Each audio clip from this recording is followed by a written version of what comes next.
பிரியமானவர்களே,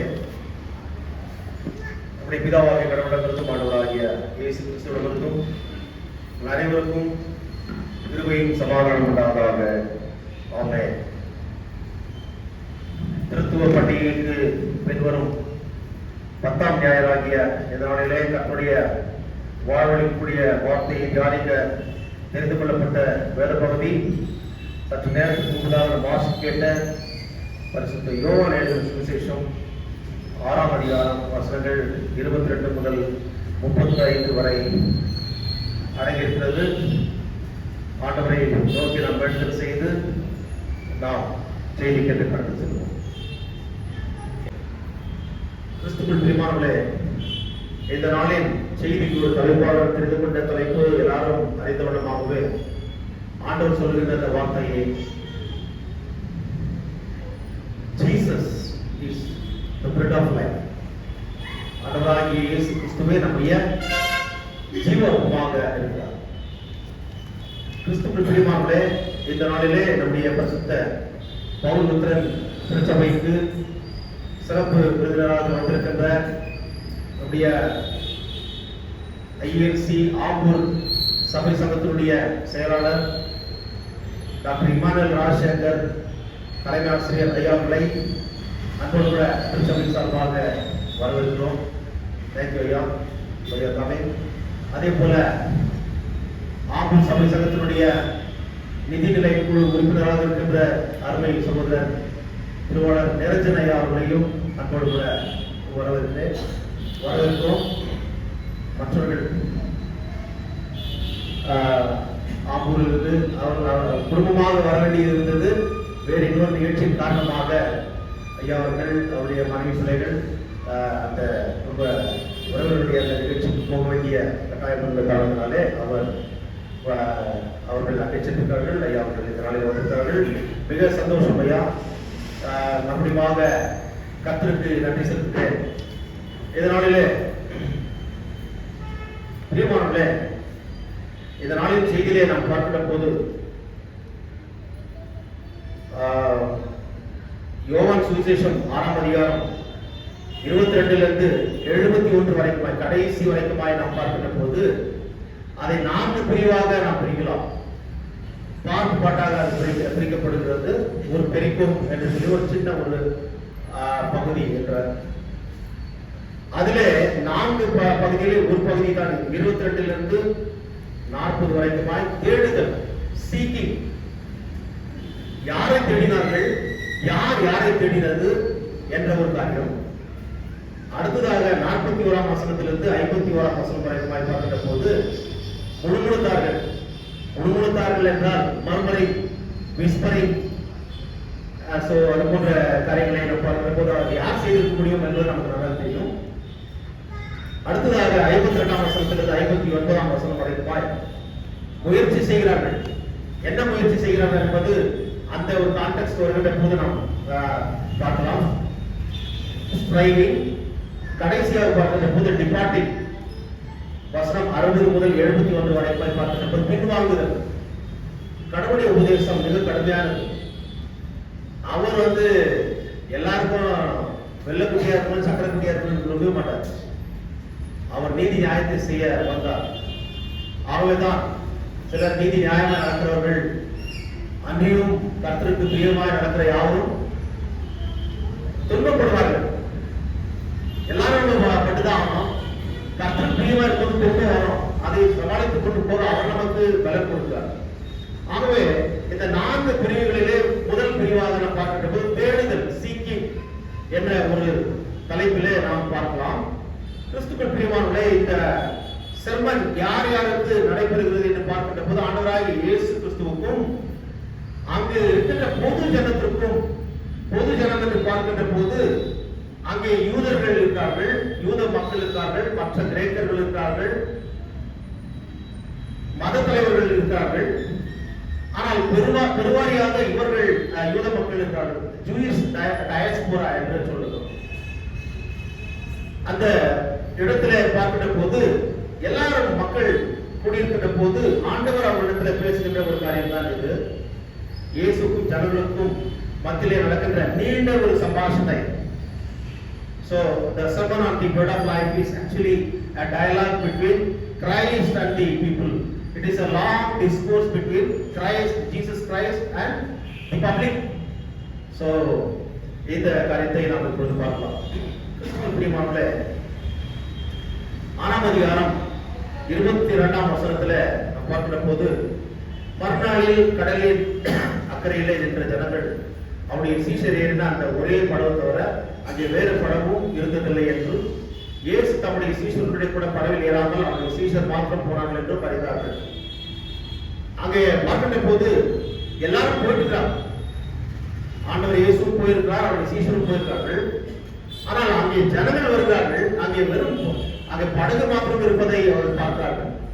3ஆம் வசனத்துல 24ஆம் வசனத்துல, அப்போது இயேசுவுடைய சீஷரும் அங்கே இல்லாததை ஜனங்கள் கண்டு உடனே அந்த படகுகளில் ஏறி இயேசுவை தேடிக்கொண்டு கப்பர்நகூமுக்கு வந்தார்கள்.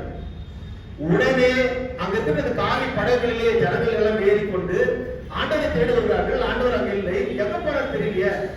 உடனே அவர்கள் படகிலே ஏறி ஆண்டவரை தேடிக்கொண்டு கப்பர்நகூமுக்கு போகிறார்கள்.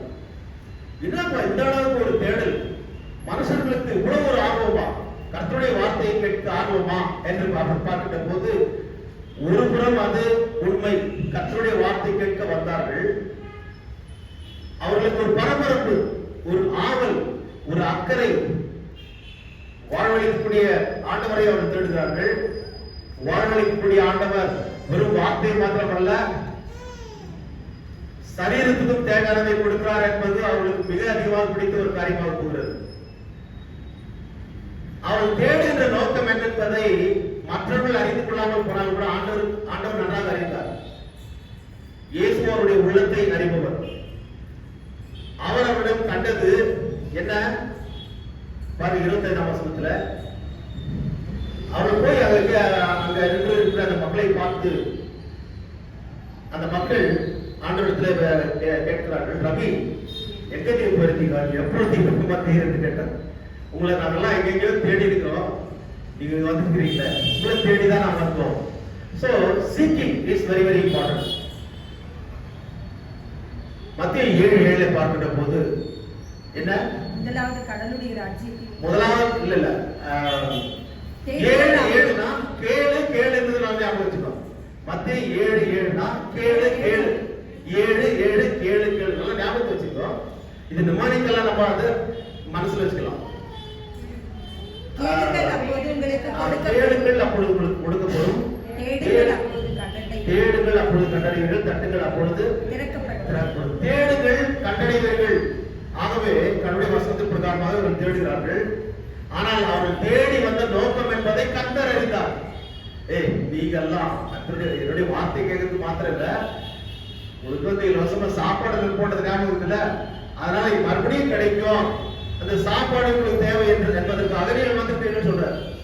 இது எவ்வளவு பெரிய தெரியும், எவ்வளவு பெரிய தெரியும், எவ்வளவு பெரிய தெரியாது இல்ல, அது உண்மை இல்லை அப்படின்னு சொல்றீங்க. ஆமா, அதாவது வாய் திறந்து சொன்னதானே, இது போய் ஆண்டவர் சொல்றதை ஏற்க முடியாது, அவர்கள் வார்த்தை கேட்கதான் வந்தார். சொல்ல முடியுமா?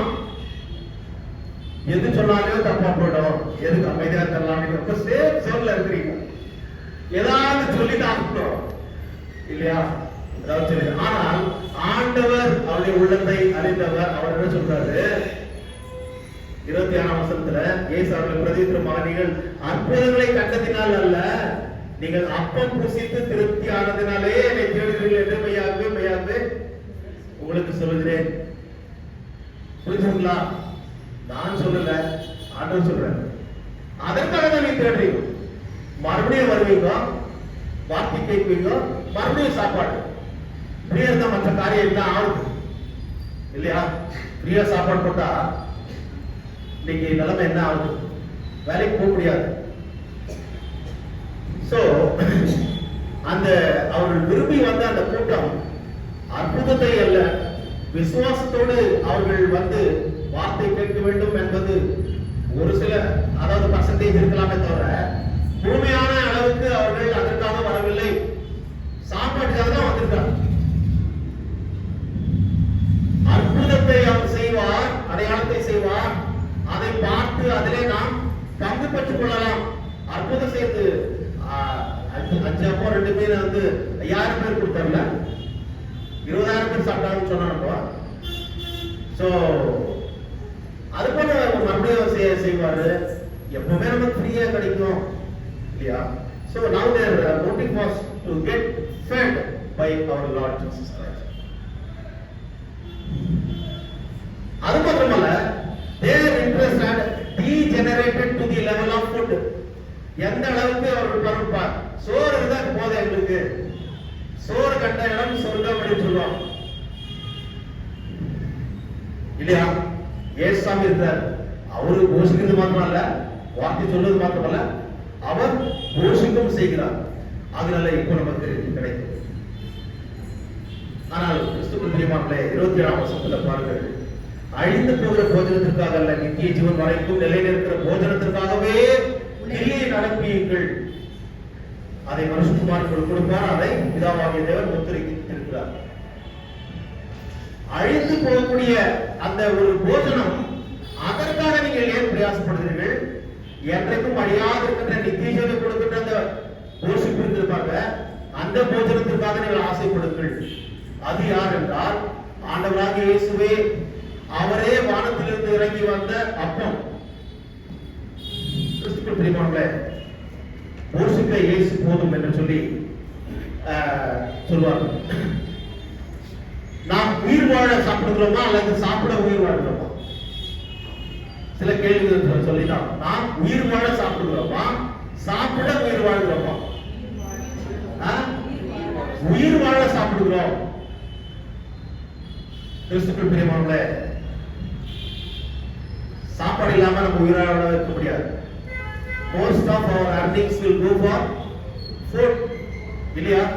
கிட்டத்தட்ட ஒரு 70-75% சாப்பாட்டுக்கே போகிறது. ஆகவேதான் இது மனுஷனுடைய அடிப்படை தேவை என்று சொல்லியிருக்கார்கள்.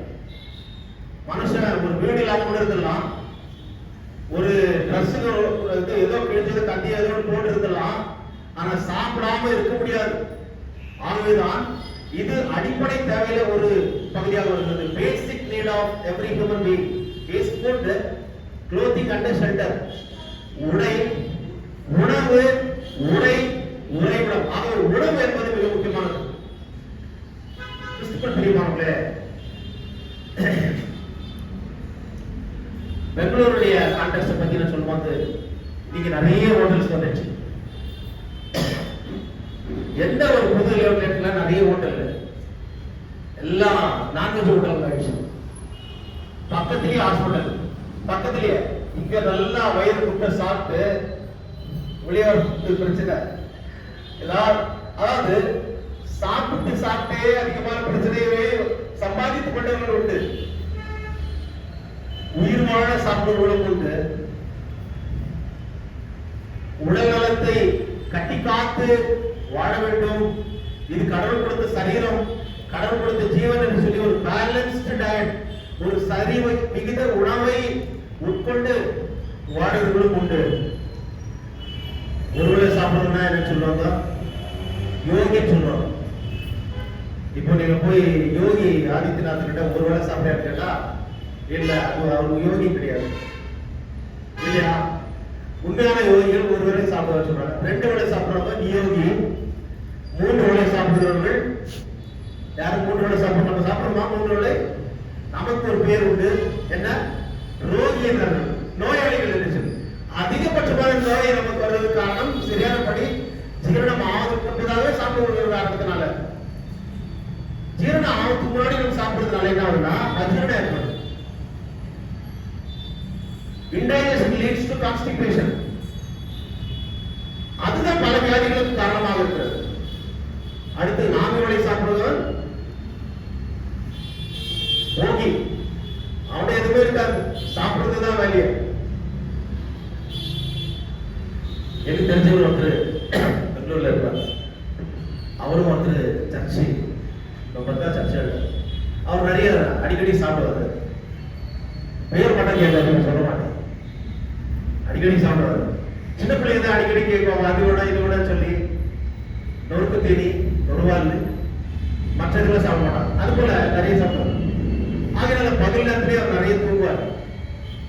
ஒரு முறை வண்டி எடுத்துட்டு போறாரு, டூ வீலர் ஓட்டி போகும்போது போலீஸ் சவுக்கி மேல போய் மோதிட்டாரு.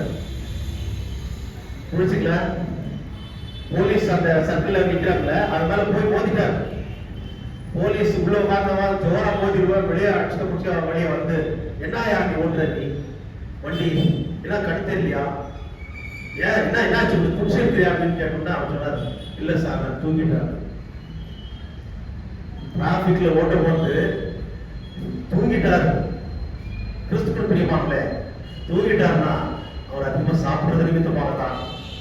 அவன் என்ன ஆகுதுன்னா, அந்த தூக்கம் எந்த நேரத்தில் தூக்கம் வர நேரத்தில் வரணும். கண்ட நேரத்திலாம் தூங்குறாங்கன்னா அது பிரச்சனை, டிசார்டர், பாடியிலே டிசார்டர்.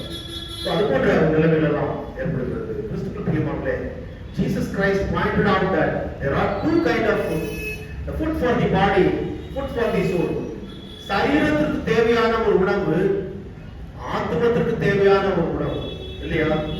சரீரத்திற்கு தேவையான உணவு அவசியம், ஆனால் அது கட்டாயமாக இருக்க வேண்டும் என்றல்ல. ஒருவரை சாப்பிட்டு கூட குறைச்சிருக்கிறார். ஏழை எளிய மக்களை கொஞ்சம் நல்லா யோசிச்சு பாருங்க. below poverty line என்று சொல்கின்ற போது they eat only one time. Balanced diet என்று சொல்லிட்டு 3 வேளை, ஒருவேளை அந்த 3 வேளை சாப்பிடுறது கூட பெரிய அது வியாதியா மாறி போகிறது. கிறிஸ்துவுக்குள் பிரியமானவர்களே, மத்தேயு 4:4 பார்க்கின்ற போது, உபாகமம் 8:3 பார்க்கின்ற போது, லூக்கா 4:4 சொல்றது ஒரே வசனம் இருக்கிறது. மனுஷன் அப்பத்தினால் மாத்திரமல்ல, கடவுளுடைய வாயிலிருந்து பிறக்கின்ற ஒவ்வொரு வார்த்தையிலும் பிழைப்பான் என்று சொல்லி. Man shall not live by bread alone, but by every word that proceeds from the mouth of the Lord.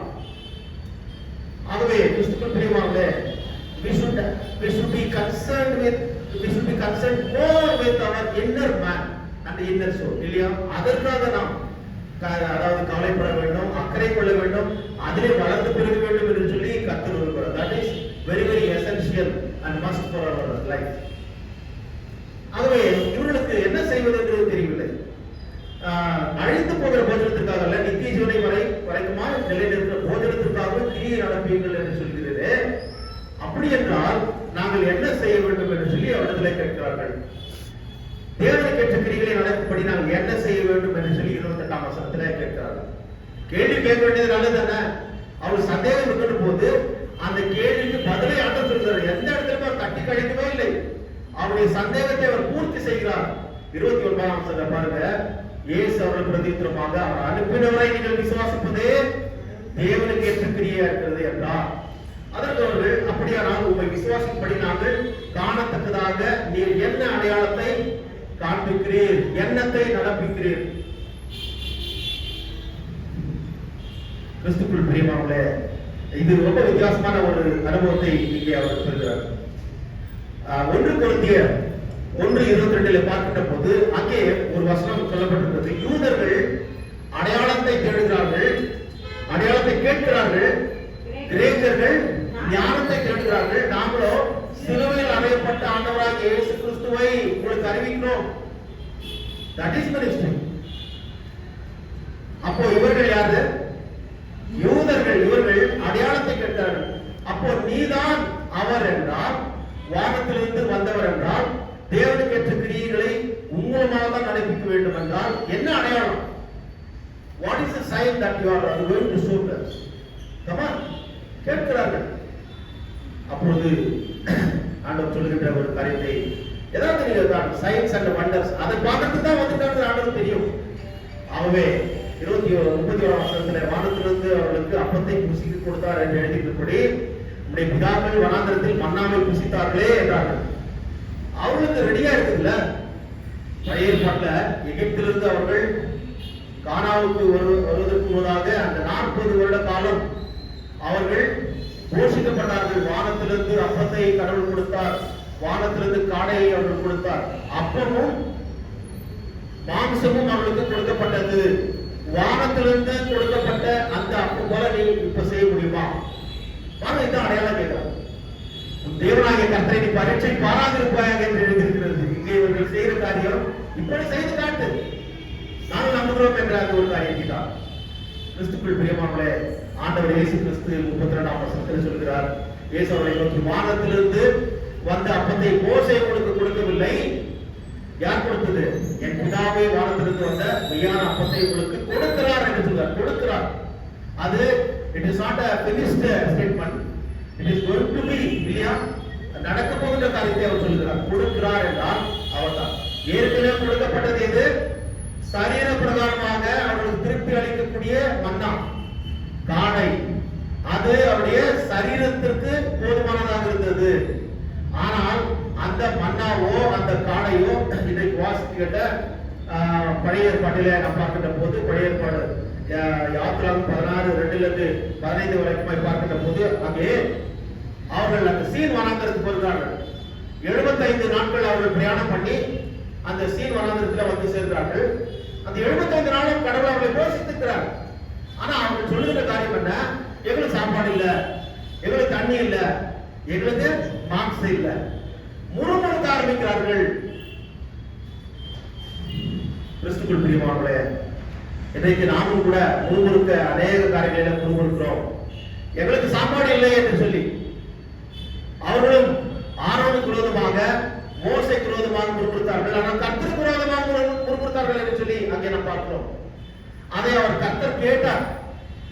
அப்படி இருக்கும்போது என்ன, உங்களுக்கு என்ன கொடுத்தாலே உங்களுக்கு திருப்தி ஆக மாட்டது. 6 லட்சம் பேரை போஷிக்கிறது சாதாரண விஷயம் இல்ல. ஆண்கள் மாத்திரம், பெண்களும் இருப்பார்கள், குழந்தைகளும் இருப்பார்கள்.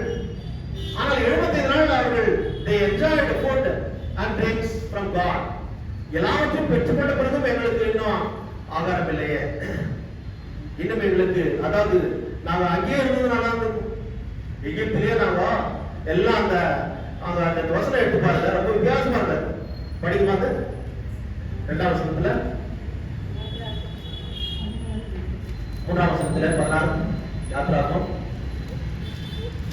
நாங்கள் இறைச்சி பாத்திரங்களிடையிலே உட்கார்ந்து அப்பத்தை திருப்தியாக சாப்பிட்ட எகிப்து தேசத்திலே கர்த்தரின் கையால் செத்து போமானால் தாவிலை, தாவிலைன்றது நலமா இருக்கும். இந்த கூட்டம் முழுவதையும் பட்டினால் கொள்ளும்படி நீங்கள் எங்களை புறப்பட பண்ணி இந்த வனாந்திரத்தில் அழைத்து வந்தீர்களே என்று அவரிடத்தில் சொன்னார்கள். எல்லாரும் முன்னிறுத்திருக்கார்கள். பாருங்க, அந்த 2ஆம் வசனம். அந்த வனாந்திரத்தில் இஸ்ரவேல் புத்திரராகிய சபையார் எல்லாரும் மோசேக்கும் ஆரோனுக்கும் விரோதமாக முறுமுறுத்தார்கள். அவர்கள் சொல்லுகின்ற இந்த காரியம் 2ஆம் வசனத்துல பாருங்க.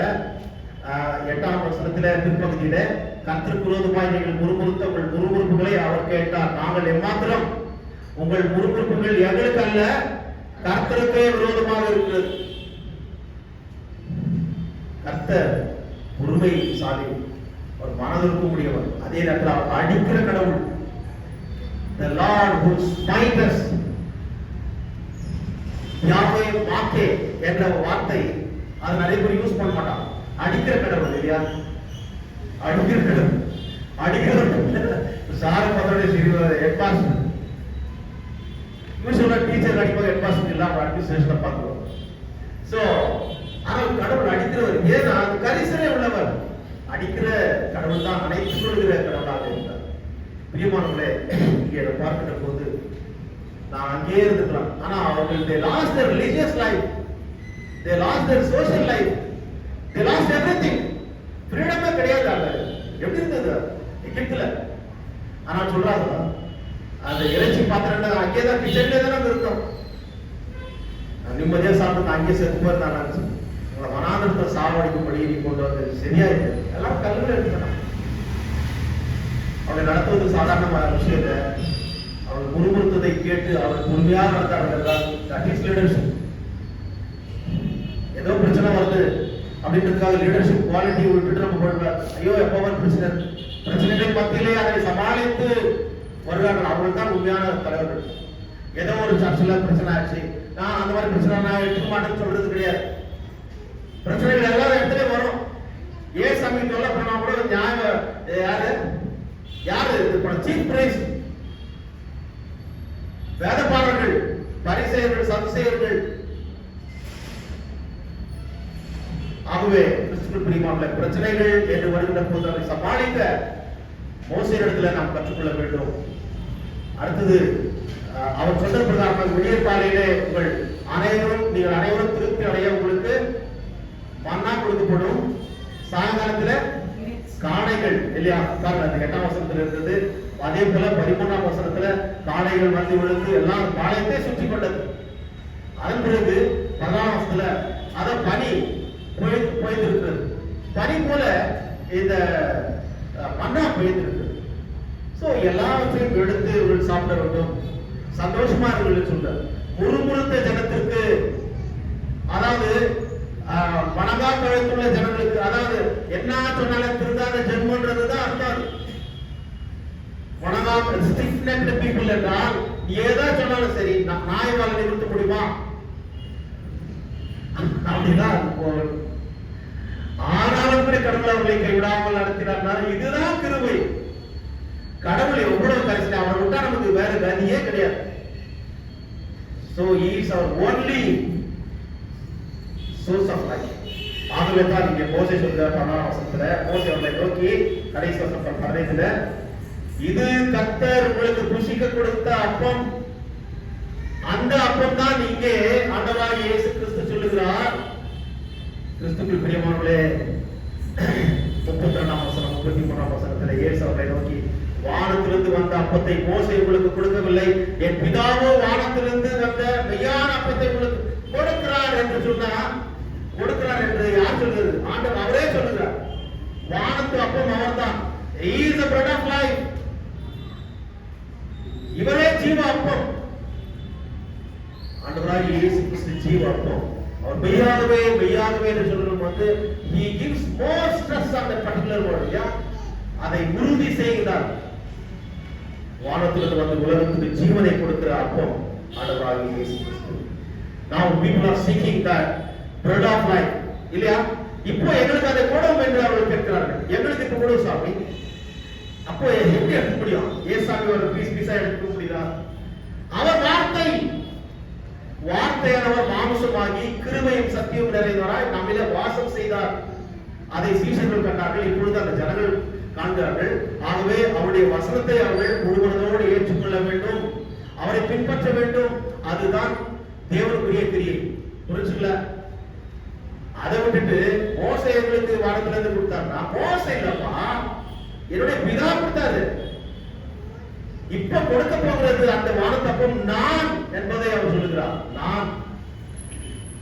ஆகவே கிறிஸ்துவுக்குள் பிரியமானவர்களே, 35ஆம் வசனத்திலே நாம் பார்க்கிற போது இயேசு அவரை நோக்கி, ஜீவ அப்பம் நானே, என்னில் வருகிறவன் ஒரு காலம் பசி அடையான், என்னிடத்தில் விசுவாசமானவன் ஒரு காலம் தாகமடையான். நானே என்ற வார்த்தை, எய்மி எய்கோ என்ற கிரேக்க வார்த்தை, ஐயம், கடவுளை தவிர யாரும் உபயோகப்படுத்த முடியாது. நான் என்று நான் சொல்லுகிறேன் என்றால் எனக்குள்ளாக இருக்கின்ற அந்த தான் என்ற அனுபவம் வெளிப்படுகிறது. தான் என்ற சுய மதிப்பு உண்டாகிறது. ஆனால் நான் என்று கடவுள் எல்லாம் வல்லவர் தான் சொல்ல முடியும். ஆகவே அவர் சொல்றார், நான் ஜீவாப்பம், நான் ஜீவாப்பம், நான் ஜீவ தண்ணீர். ஆகவே இந்த ஜீவாப்பத்தை நாம் பெற்றுக்கொள்கின்ற போது, ஜீவாப்பத்தை பெற்றுக்கொள்கின்ற போது, அந்த ஜீவ தண்ணீரை குடிக்கின்ற போது எப்பொழுதும் திருப்தி. கிறிஸ்துவுக்குள் பிரியமானவர்களே, ஆகவே இவர்கள் தேடின தேடுதல் எப்படி இருந்தது? வித்தியாசமாக இருந்தது. வேலை இல்லாம போலாம், கேட்கலாம், சாப்பிடலாம், சந்தோஷமா வந்துடலாம். 2 தெசலோனிக்கேயர் 3:10 ஒரு வசனம் இருக்கிறது. ஒரு வேலை செய்ய மனம் இல்லாது இருந்தால் சாப்பிடவே கூடாது. கடவுளை வசனம் சொல்லுது, சோம்பேறி இருக்காது, போ வேலை செய்வோம், போ, do your duty.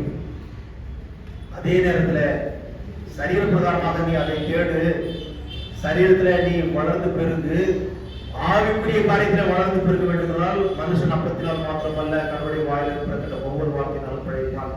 இன்றைக்கு இந்த வார்த்தை தேடுகின்ற தேடுதல் நம்மில உண்டா? திருச்சபையே தேடுதல் உண்டா? நம்முடைய தேடுதல் எப்படி இருக்கிறது? ஏசாயா 55:6 பார்க்கின்ற போது, கர்த்தரை கண்டடையத்தக்க சமயத்தில் அவரை தேடுங்கள், அவர் சமீபமா இருக்கையில் அவரை நோக்கி கூப்பிடுங்கள். அவரை கண்டடையத்தக்க சமயத்தில்னா எப்போ ஆண்டவர் ஈஸியா நம்ம புரிஞ்சுக்க முடியும்னா, அதிகபட்ச ஊழியக்காரர்கள் செய்த காரியம் விடிய காலத்தில் எழுந்து ஜெபம் பண்ணும். நீதிமொழிகள் 8:17 பிற்பகுதியில் இருப்பார்கள். கிறிஸ்துவுக்குள் பிரியமானவர்களே, அதிகாலையில் என்னை தேடுகிறவர்கள் என்னை கண்டடைவார்கள்.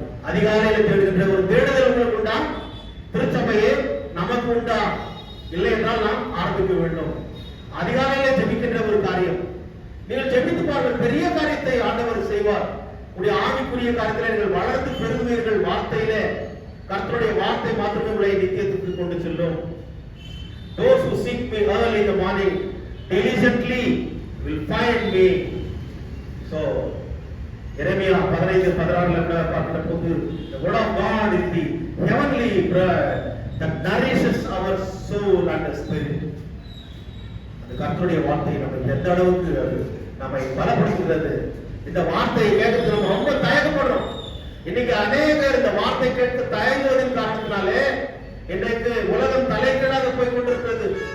வளர்கின்ற சந்ததி கர்த்தருடைய வார்த்தை இல்லாமல் கர்த்தர் கடவுள் இல்லை என்று சொல்லுகின்ற நிலைமையை இன்றைக்கு யூரோப்பியன் கண்ட்ரீஸ்ல பார்க்கிறோம்.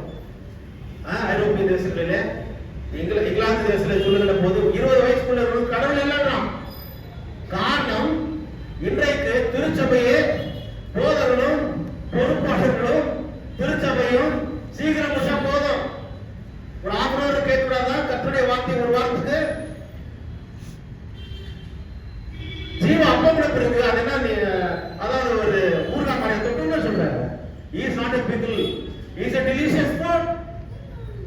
அதனாலதான் நோஞ்சானா இருக்கும். ஆவிக்குரிய காரியத்துல நீங்கள் வளர்த்து பெருகும்படி கர்த்தருக்குள்ளாக பலப்படுங்கள். இன்னும் பிள்ளைகளாக இருக்கும். குழந்தையா இருந்த போது குழந்தையை போல யோசித்தேன், குழந்தையை போல சிந்தித்தேன், குழந்தையை போல பேசினேன். ஆனா புருஷனான போதும் குழந்தை கேட்டவர்களை விட்டு விட்டேன். அந்த வளர்ச்சி நமக்கு இருக்கிறதா? கடவுளுடைய வார்த்தை தேடுகின்ற ஒரு அக்கறை நமக்கு இல்லாமல் போனது. அதுதான் பிரச்சனையே.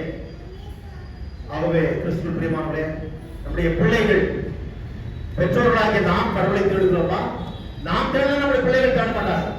ஆகவே நீங்கள் ஜாக்கிரதையார்கள். ஏன் உங்க பிள்ளைகள் சர்ச்சைக்கு வரலாம்? காரணம் நீங்கள். அதை நான் தைரியமாக சொல்ல முடியும். மார்ட்டின் லூத்தர் சாஸ்திரியார் கூட அது சிறிய கத்தேக்கிஸ்மல சொல்லுகிற போது குடும்ப தலைவர் தன்னுடைய பிள்ளைகளுக்கு கற்றுக் கொடுக்கின்ற விதம். So he is also a teacher. அவருக்கு அந்த முக்கிய பொறுப்பு உண்டு. போதற்கும் அந்த பொறுப்பு உண்டு. ஆகவே யாரும் தட்டி கழிக்க முடியாது. இல்லையென்றால் பிள்ளைகள் கர்த்தருடைய வயசுல வளர மாட்டார்கள். சின்ன வயசுல இருந்தே பிள்ளைகளுடைய இதயத்துல மதியினம் ஒட்டியிருக்கும், தண்டனையின் புறம்பாதை விளக்கும். கர்த்தருடைய வார்த்தை அவர்களை செம்மையான பாதையிலே வழிநடத்தும். ஆகவே கர்த்தருடைய வார்த்தை மிக மிக மிக முக்கியமானது. ஆகவே கிறிஸ்துவின் பிரியமானவர்களே, வானத்திலிருந்து நமக்காக வந்த அந்த மன்னா ஆண்டவராகிய இயேசு கிறிஸ்து. Jesus came not just to sustain our life but to give life, the abundant life. பூரண வாழ்வை, பரிபூர்ண வாழ்வை கொடுக்க வந்தார். அது மாத்திரமல்ல, இந்த வார்த்தை கை கொள்ளுகிறவருக்கு நித்திய ஜீவன் உண்டு. வேத வாக்கியங்களை ஆராய்ந்து பாருங்கள், அவைகளால் உங்களுக்கு நித்திய ஜீவன் உண்டு. ஆகவே இந்த வார்த்தையிலே நாம் ஐக்கியப்பட்டு அவரிலே இரண்டரை கலந்து அவருக்கு ஏற்ற சாட்சிகளாக உலகத்தில் வாழ கடவுள் தாமே அனுகிரகம் செய்வாராக. ஆமென். எல்லாத்துக்கும் மேலான தெய்வீக சமாதானம் நம்முடைய இருதயங்களையும் சிந்தனைகள் கிறிஸ்து இயேசுவுக்குள்ளாக நம்மை பலப்படுத்தி காப்பாராக.